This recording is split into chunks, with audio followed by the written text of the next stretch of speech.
I'm Kenneth Lund.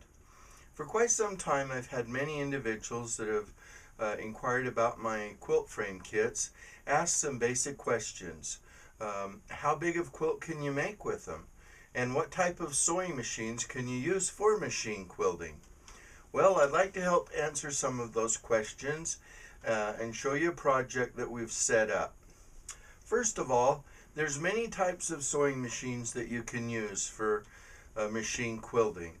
About any type of a home sewing machine will do, as long as you can drop the feed dogs and then you put an open embroidery type foot on the machine, then it'll do machine quilting very nicely.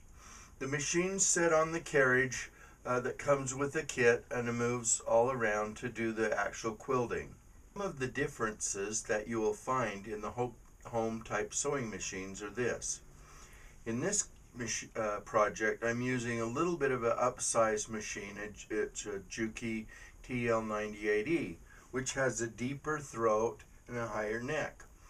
Now, it also has a feature that works real well for machine quilting, and it has a thread clipper. Now, if you don't have the larger machine and the thread clipper, that's not a problem. There's a few things you can do. With your machine, you'll want to be able to keep some little clippers. Maybe if you have your little clippers, put them on like a necklace so they're always with you.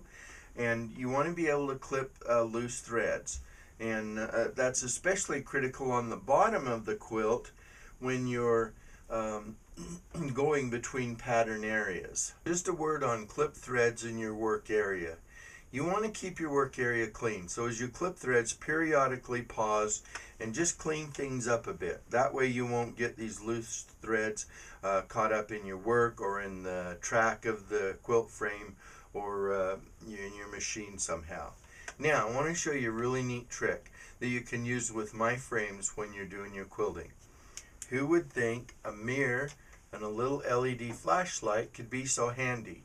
Here's what you can do. Since on my frames you work so close to your project, then you can take the mirror and you can set it and you know, underneath your quilt. It just kind of handy, and use a little light to hit it, and then you can see up under your quilt. It's just a handy little hint to keep an eye on what's going on. You want to check periodically just to make sure everything's going right. That way you won't end up with any mistakes to unpick, or you keep that to a minimum. I'd like to show you now the rolls that you'll be mounting your quilt layers to. We'll talk about those just a little bit.